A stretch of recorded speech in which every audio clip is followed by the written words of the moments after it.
نحمده ونصلي على رسوله الكريم.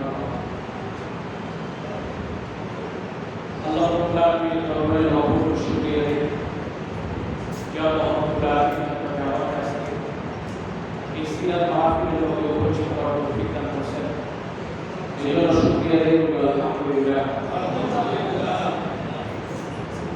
আজকে আমার বিষয়টার উপর আলোচনা করতে পারবো হুজুর করিম সাল্লাল্লাহু আলাইহি ওয়াসাল্লামের পক্ষ থেকে দাওয়াত করব আমি অল্প কিছু বলে শেষ করে দেব প্রশ্নের মধ্যে কিছু কথা বলবো আল্লাহ রাসূল সাল্লাল্লাহু আলাইহি ওয়াসাল্লামের পবিত্র সম্পর্কে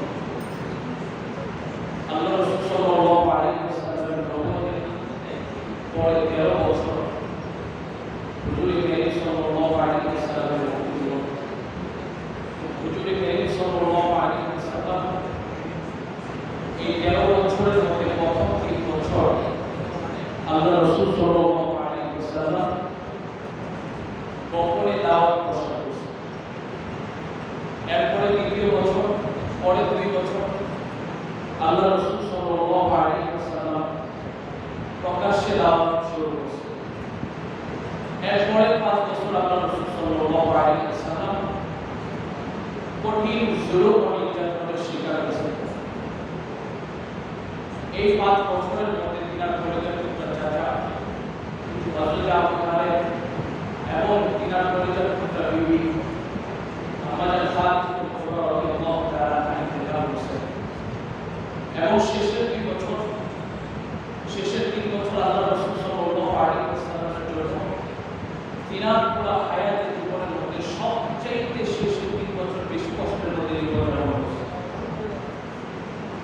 আল্লাহ রাসূল সাল্লাল্লাহু আলাইহি ওয়াসাল্লাম প্রথম 3 বছরের মধ্যে যখন গোপনে ইসলাম দাওয়াতের প্রচার ঘোষণা শুরু করলেন, আল্লাহ রাসূল সাল্লাল্লাহু আলাইহি ওয়াসাল্লাম গোপনে দাওয়াত শুরু করলেন। এভাবে দিতেছেন যখন আল্লাহ তাআলার পক্ষ থেকে এলান আসলো যে আমার হাবিব তুমি এবার প্রকাশ্যে দাওয়াতের প্রচার প্রসার শুরু করো। তো আল্লাহ রাসূল সাল্লাল্লাহু আলাইহি ওয়াসাল্লাম প্রকাশ্যে দাওয়াতের জন্য সুফা পাহাড়ে চলে গেছেন। পাহাড়ের মধ্যে যায় আল্লাহ রাসূল সাল্লাল্লাহু আলাইহি ওয়াসাল্লাম সেখানে যে বলতেছেন, হে মক্কাবাসী তোমরা বলো ইয়া আইয়ুহান নাস কুলু লা ইলাহা ইল্লাল্লাহ ওয়া হে লোকসকল তোমরা লা ইলাহা ইল্লাল্লাহ বলো কামিয়াব হয়ে যাবে। এতদিন পর্যন্ত যে লাভ পূজা মানাতে তোমরা গোলামি করতা পূজা করতা সে কোনোদিন তোমার কাছে ফায়দা পৌঁছাতে পারে না, সে কোনোদিন তোমার রব হইতে পারে না, সে কোনোদিন তোমাদেরকে কোনো রকম ফায়দা পৌঁছাতে পারে না। সুতরাং সেই লাভ মানা পূজাতে আর গোলামি করিও না। এখন তোমরা এক আল্লাহ তাআলার গোলামি করো, এখন তোমরা ওই আল্লাহ তাআলার দাসত্ব করো। যদি তোমরা এক আল্লাহ তাআলার গোলামি করতে পারো, যদি তোমরা এক আল্লাহ তাআলার দাসত্ব করতে পারো এবং আল্লাহ তাআলার নৈকট্য অর্জন করতে পারো, আমি মুহাম্মদ সাল্লাল্লাহু আলাইহি ওয়াসাল্লাম তোমাদেরকে অঙ্গীকার করতেছি ওয়াজাবাত লাহুল জান্নাত, তোমার জন্য জান্নাত ওয়াজিব হয়ে যাবে। এভাবে আল্লাহ রাসূল সাল্লাল্লাহু আলাইহি ওয়াসাল্লাম প্রকাশ্যে দাওয়াত শুরু করলেন। দাওয়াত শুরু করতে গিয়ে যখন নাকি মক্কার গলিতে গলিতে হুজুর করিম সাল্লাল্লাহু আলাইহি ওয়াসাল্লাম প্রকাশ্যে দাওয়াত শুরু করলেন, তো কাফের বেঈমানরা তখন আল্লাহ রাসূলের উপর বিভিন্ন রকম ভাবে জুলুম নির্যাতন শুরু করছে। কিতাবের মধ্যে আছে এবং লিখেন আল্লাহ রাসূল সাল্লাল্লাহু আলাইহি ওয়াসাল্লাম যখন দাওয়াত দিতে যাইতেন তো কিছু সংখ্যক কাফের আল্লাহ রাসূল করিম সাল্লাল্লাহু আলাইহি ওয়াসাল্লামের গলার মধ্যে কাপড় দিয়ে বাঁধছেন, বাঁধার পরে 2 পাশে টান মারছেন। কিতাবের মধ্যে লিখেন আরেকটু যদি হয়তো আল্লাহ রাসূলের জিহ্বায় চলে যেত, এমন ভাবে টান মারছেন।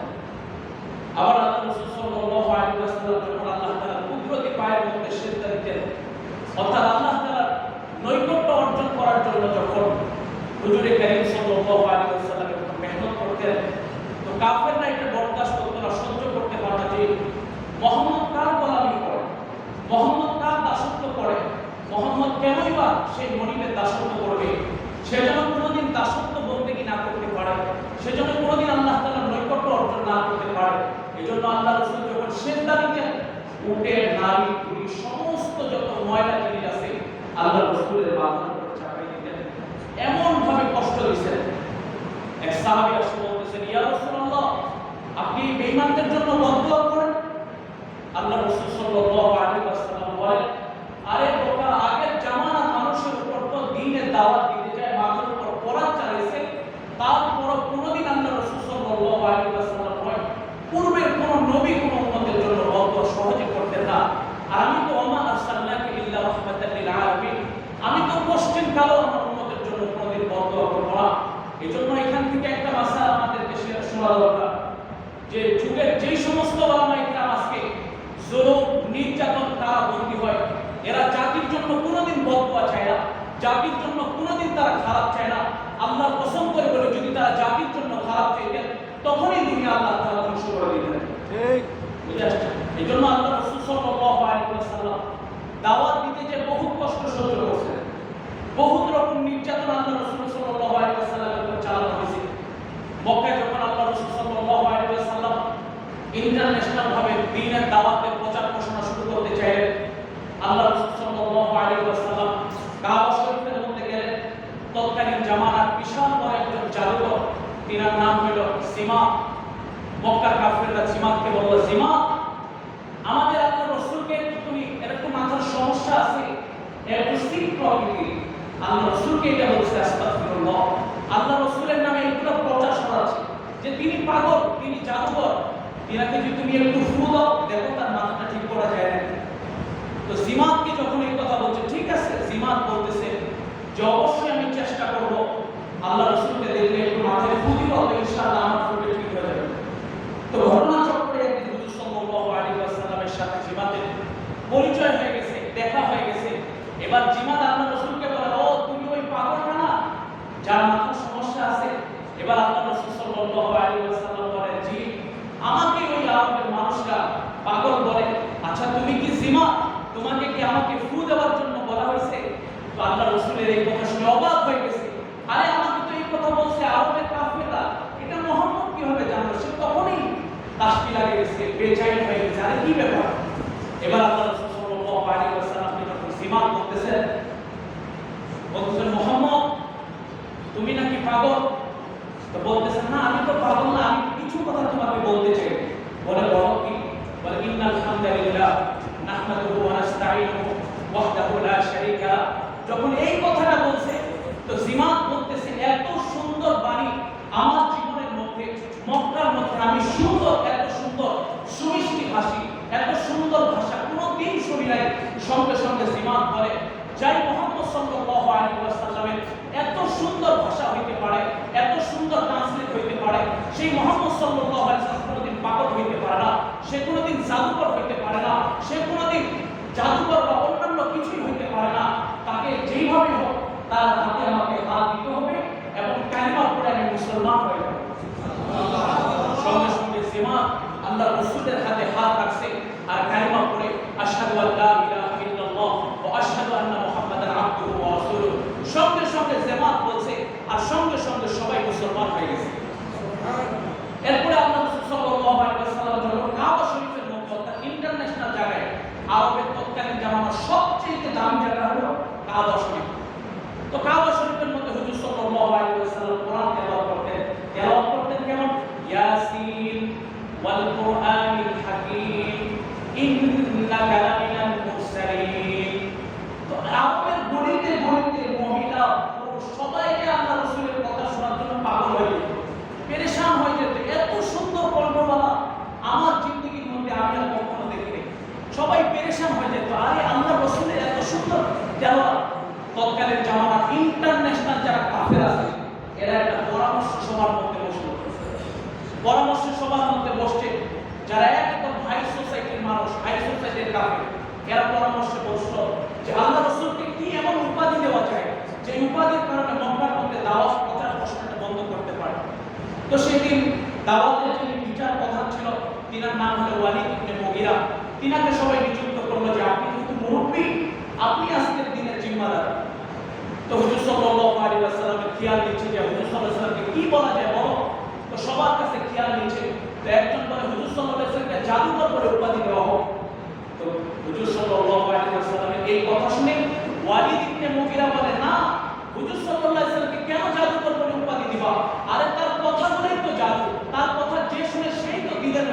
শিখায়, সুতরাং হুজুর সাল্লাল্লাহু আলাইহি ওয়াসাল্লামকে জাদুকর বলে উপাধি দেওয়া যাবে না। তো এবার কিছু সংখ্যক কাফের বলতে তাহলে তাকে কবি বলে উপাধি দেওয়া হোক। তৎকালীন জামানার সবচেয়ে বড় কবি ওয়ালিদ ইবনে মুগীরা তিনি বলেন, আরে বোকা নাকি তোমরা, আমি এই জামানার সবচেয়ে বড় কবি ওয়ালিদ ইবনে মুগীরা, আমি নিজেকে কবি দাবি করতে পারি না সেই মুহাম্মদের সামনে। সেই মুহাম্মদ যখন কোরআনে কারীম তেলাওয়াত করে, সেই মুহাম্মদ যখন হাদিসে কুদসি আলোচনা করে, আমার কবিতার কোনো অংশে হুজুরের সাথে মিল নাই, সুতরাং তাকে কোনো কবির সাথে মিল দেওয়া যাবে না। তো এবার বলল যে বাধ্য আছে, আচ্ছা আমি যেহেতু মুরব্বী মানুষ, আমি একটা ফয়সালা দিয়ে দিই, একটা জাদুকর নাম দিয়ে দিই। তারপর আরবের মধ্যে একটা বিভ্রান্তি ছিল যে হুজুর সাল্লাল্লাহু আলাইহি ওয়াসাল্লাম জাদুকর। সেই বছরই হুজুর সাল্লাল্লাহু আলাইহি ওয়াসাল্লামের জাদুকরের এই কথা শুনে হুজুর সাল্লাল্লাহু আলাইহি ওয়াসাল্লামকে সবাই জাদুকর বলা শুরু করলেন। আরবের প্রত্যেকটা এলাকার মধ্যে ছড়াই দিল হুজুর জাদুকর, তাকে তোমরা মানবা না, সে জাদু করে, সে মানুষের উপরে জাদু করে, তাকে তোমরা মানবে না। এরপরে ওই বছরের মধ্যে হযরত তুফাইল রাদিয়াল্লাহু তাআলা আসছে। আসার পরে তুফাইল রাদিয়াল্লাহু আনহুকে কাবা শরীফের গেটের মধ্যে সবাইকে বসায় দিয়েছে যে যত মানুষ হজের মধ্যে আসবে তারা হজ করেই চলে যাবে, কিন্তু ওই মুহাম্মদ নামের যে পাগল আছে তার কাছে কাউকে ভিড়তে দিবা না। সেইভাবে এলান করে দিল যে তুফাইল মক্কার মধ্যে আসছে। তো কাফেররা গেটের সামনে বলে দিছে যে ভাই তাকে আপনি কিছু বলেন না, একজন পাগল আছে, তার ধারে কাছে আপনি যাবেন না। তো মানুষের একটা আদত হলো আল ইনসানু হারিসুন ফিমা মুনিআ, মানুষকে যেই জিনিসটা নিষেধ করা হয় মানুষকে এই জিনিসটা বেশি বেশি করে, মানুষ এই জিনিসটা বেশি বেশি করে। সেই মানুষ চিন্তাও করে না যে আমি আসছি হজের মধ্যে, আমি কেন আরেকজনকে দেখতে যাব। তো হযরত তুফাইল রাদিয়াল্লাহু তাআলা সুন্দরভাবে সব কিছু হজের আমল শেষ করে যখন বাসার দিকে রওনা দিচ্ছে, আবার যেদিন প্রথম দিন আসছিল সেই দিনকার মতো বলতেছে, আরে তুই কি সেই মুহাম্মদের সাথে দেখা করছিস যে পাগল? তুফাইল রাদিয়াল্লাহু কি ব্যাপার, আসার দিনও আমাকে বলল যে তার সাথে দেখা করা নিষেধ, যাওয়ার দিনও বলতেছে তার সাথে দেখা করা নিষেধ, না আমাকে তো দেখতেই হবে। এবারে তুফাইল রাদিয়াল্লাহু তাআলা যখন নাকি হুজুরে কারীম সাল্লাল্লাহু আলাইহি ওয়াসাল্লামের কাছে গেছেন, আর যাওয়ার পরে দেখেন আল্লাহ রাসূল কোরআনে কারীম তেলাওয়াত করতেছেন আর বলতেছেন, ইয়াসিন ওয়াল কুরআনিল হাকীম ইন্নাকা লামিনাল মুরসালিন। এত সুন্দর ভাষা হযরত তুফাইল রাদিয়াল্লাহু তাআলা বলেন, আমার হায়াতে জিন্দেগি এত সুন্দর ভাষা, এত স্মার্ট ভাষা, এত মধুর ভাষা আমি কোনোদিন শুনি নাই। যাই হোক, যেইভাবে আমি আসি না কেন, হুজুর সাল্লাল্লাহু আলাইহি ওয়াসাল্লামের আমাকে মুসলমান হইতে হবে, তার কাছে আমাকে যাইতে হবে, তার হাতে হাত দিতে হবে, আর কালিমা পড়ে মুসলমান হইতে হবে। এবার হুজুর সাল্লাল্লাহু আলাইহি ওয়াসাল্লামের কাছে যখন তুফাইল রাদিয়াল্লাহু তাআলা গেছে, যাওয়ার পরে বলতেছে, হুজুর আমি তো বেচাইন পেরেশান, আমাকে আপনি কালিমা পড়ার মুসলমান বানান। তো হুজুর সাল্লাল্লাহু আলাইহি ওয়াসাল্লাম এইভাবে দাওয়াতের প্রচার প্রসার শুরু করছেন। পুরো মক্কা জীবনের মধ্যে হুজুরে কারীম সাল্লাল্লাহু আলাইহি ওয়াসাল্লামের উপর যেই পরিমাণ নির্যাতিত নিপীড়িত করা হয়েছে, ইতিহাসের কিতাবের মধ্যে দেখা যায় হুজুরে কারীম সাল্লাল্লাহু আলাইহি ওয়াসাল্লামের কষ্ট যদি এক পাতায় রাখা হয়, সমগ্র দুনিয়ার মানুষ নবী সাহাবায়ে কিরামের কষ্ট যদি আরেক পাতায় রাখা হয়, হুজুরে কারীম সাল্লাল্লাহু আলাইহি ওয়াসাল্লামের কষ্টই বেশি ভারী হবে। এজন্য হুজুরে কারীম সাল্লাল্লাহু আলাইহি ওয়াসাল্লাম শরীর থেকে রক্ত ঝরাইছে, শরীর থেকে ঘাম ঝরাইছে। এইজন্য এই জামানার মধ্যে যদি কেউ রক্ত ঝরায়, কেউ দ্বীনের জন্য কুরবানি করে ঘাম ঝরায়, আল্লাহর কসম করে বলতেছি তারা কাল কিয়ামতের ময়দানের দিন হুজুরে কারীম সাল্লাল্লাহু আলাইহি ওয়াসাল্লামের সামনে দাঁড়ায় বলতে পারবে, ইয়া রাসূলুল্লাহ, ইয়া হাবিবাল্লাহ, আমি আপনার দ্বীনের জন্য রক্ত ঝরাইছি, আমি আপনার দ্বীনের জন্য ঘাম ঝরাইছি, ইয়া রাসূলুল্লাহ সুপারিশটা করেন না একটু মাত্র, জান্নাতে আমার হয়ে যাবে। তো আল্লাহ রাসূল সাল্লাল্লাহু আলাইহি ওয়াসাল্লাম এইভাবে দ্বীনের প্রচার প্রসার চালাইছেন, অনেক কষ্ট মুজাহাদা করছেন আল্লাহ রাসূল সাল্লাল্লাহু আলাইহি ওয়াসাল্লাম। পুরো জীবনটাকে আল্লাহ রাসূল সাল্লাল্লাহু আলাইহি ওয়াসাল্লাম যখন একদিন আম্মা জান আয়েশা সিদ্দিকা, ছোট ঘটনা বলে শেষ, আম্মা জান আয়েশা সিদ্দিকা রাদিয়াল্লাহু তাআলা বলেন, তোমরা জানো হুজুরে কারীম সাল্লাল্লাহু আলাইহি ওয়াসাল্লামকে আমি একদিন জিজ্ঞাসা করছি, ইয়া রাসূলুল্লাহ, আপনার কি কোনোদিন পক্স হয়েছে, কোনোদিন বসন্ত হয়েছে ইয়া রাসূলুল্লাহ? আপনার পুরো পিঠটা এমন ক্ষত বিক্ষত হয়ে আছে কেন ইয়া রাসূলুল্লাহ? আপনি এগুলো আমাকে বলেন ইয়া রাসূলুল্লাহ, আপনার পুরো পিঠটা এমন ক্ষত বিক্ষত হয়ে আছে কেন? আল্লাহ রাসূল সাল্লাল্লাহু আলাইহি ওয়াসাল্লাম আয়েশাকে বলতেন, আয়েশা তুমি জানো আমি যখন তায়েফের মধ্যে দাওয়াত দিয়ে গেছিলাম, তৎকালীন জামানার ছোট ছোট বাচ্চারা এমন ভাবে আমার উপর পাথর নিক্ষেপ করছে, আমার পুরো শরীরটাকে তারা ক্ষত বিক্ষত করে ফেলছে, আমার শরীরে রক্ত ঝরাইছে, পায়ের পারিনি। আয়েশা তুমি শুনে রাখো, আয়েশা ওই উম্মতের জন্য আমি কোনোদিন বদদুয়া করি নাই, ওই উম্মতের হেদায়েতের জন্য দোয়া করে গেছি।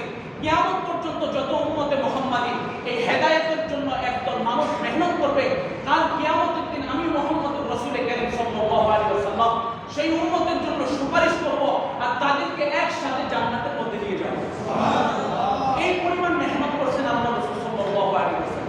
আজকে আমাদের জীবনের মধ্যে হুজুর কারীম সাল্লাল্লাহু আলাইহি ওয়াসাল্লামের আখলাক, চরিত্র, কৃষ্টি, কালচার কিছু নাই, সমস্ত রকম ইহুদি খ্রিস্টানের আখলাক চরিত্র দিয়ে ভরপুর।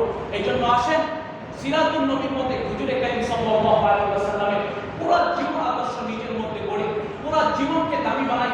যখন একজন মানুষ প্রকৃত হুজুর কারীম সাল্লাল্লাহু আলাইহি ওয়াসাল্লামের প্রত্যেকটা জিনিসের উপর, প্রত্যেকটা সুন্নতের উপর আমল করতে পারবে, তো আল্লাহ রাসূল চাহে কাল কিয়ামতের দিনে আমাদেরকে উম্মতে মুহাম্মাদি হিসাবে গণ্য করবেন এবং জান্নাতে দিবেন। কি বলেন ইনশাআল্লাহ? এজন্য মুহাম্মদ রাসূল কারীম সাল্লাল্লাহু আলাইহি ওয়াসাল্লামের সেই আদব, আখলাক, সেই কৃষ্টি, কালচার আমাদের জীবনের মধ্যে কিভাবে আসতে পারে, এই জন্যই সিরাত মাহফিল করা হয়েছে। এই জন্য আপনারা কিভাবে হুজুর সাল্লাল্লাহু আলাইহি ওয়াসাল্লামের প্রত্যেকটা সুন্নতের উপর কিভাবে আমল করতে পারেন, তিনার জীবন নিজের জীবনের মধ্যে কিভাবে ফিট করতে পারেন, এই জন্য এই সমস্ত কনফারেন্স, এই সমস্ত মাহফিল ওলামা ইকরামরা করেন। এই জন্য আজকেও হাজার ওলামা ইকরাম এত কষ্ট সহ্য করে কেন, জেল জুলুমে যায় কেন, নিজের বিবিকে ঘরে রাখে, দেশ হতে দেশান্তরে সফর করে দিনের দাওয়াত দিচ্ছে, নিজের সন্তানকে পৃথক করে দেশ হতে দেশান্তরে সফর করতেছে, একমাত্র হুজুর কারীম সাল্লাল্লাহু আলাইহি ওয়াসাল্লামের দ্বীনকে জিন্দা করা এবং সমগ্র দুনিয়ার মধ্যে এই দ্বীনের সাইলাব এবং প্রচার প্রসার যদি এক হইতে পারে, ইনশাআল্লাহ অদূর ভবিষ্যতে সেই মুহাম্মদ সাল্লাল্লাহু আলাইহি ওয়াসাল্লামের বান্দারা সমগ্র দুনিয়ার মধ্যে ইসলামের রাজত্ব কায়েম করতে পারবে ইনশাআল্লাহ। কি বলেন ইনশাআল্লাহ? পারবেন তো ইনশাআল্লাহ? অনেক বক্তা আছে, এজন্য আমি আজকে আপনাদের সামনে একটু কথা বললাম। এই কথাগুলোর মধ্যে কি বুঝতে পারলেন যে হুজুর সাল্লাল্লাহু আলাইহি ওয়াসাল্লাম যে পরিমাণ কষ্ট মুজাহাদা করছেন, তাদের কিঞ্চিত পরিমাণও আমরা আজকে করি না, কিঞ্চিত পরিমাণও করি না। এই জন্য হুজুর কারীম সাল্লাল্লাহু আলাইহি ওয়াসাল্লাম যেরকম কষ্ট মুজাহাদা করছেন, যেরকম দ্বীনের জন্য কোরবানি পেশ করছেন, এই জন্য আসেন সেই মুহাম্মদ সাল্লাল্লাহু আলাইহি ওয়াসাল্লাম দ্বীনকে নিজের মধ্যে ফিট করি, আমার বাসার মধ্যে ফিট করি। নিজে বাঁচো, নিজের আহাত পরিবারকে বাঁচাও। আজকে তো নিজেই বাঁচতে পারি না, আবার আহাত পরিবারকে কোথায় থেকে বাঁচাবো? আজকে নিজে হুজুর কারীম সাল্লাল্লাহু আলাইহি ওয়াসাল্লামের তরিকা মোতাবেক চলি না, কেমনে আমার বিবি বাচ্চাকে চালাবো? দিনের পর দিন 24 ঘন্টা বিবি বাচ্চা বেপরদা চলতেছে, টিভি সিনেমা দেখতেছে। হুজুর কারীম সাল্লাল্লাহু আলাইহি ওয়াসাল্লামের আখলাক নিয়ে তাদের আলোচনা করার কোনো বিষয় নেই, কোনো ফিকির নেই। কে হুজুর সাল্লাল্লাহু আলাইহি ওয়াসাল্লাম? এদিকে কারো চিন্তা চেতনা সমাজ কিছুই নেই। এই জন্য আসেন এই সমস্ত সিরাত মাহফিল থেকে আমরা যাতে এই কথা শিখতে পারি যে আমাকে হুজুর সাল্লাল্লাহু আলাইহি ওয়াসাল্লামের উম্মত হইতে গেলে, আমাকে নবীর একজন উত্তরসূরি হিসেবে দাবি করতে হলে তিনার প্রত্যেকটা সুন্নতের উপর আমাকে আমল করতে হবে।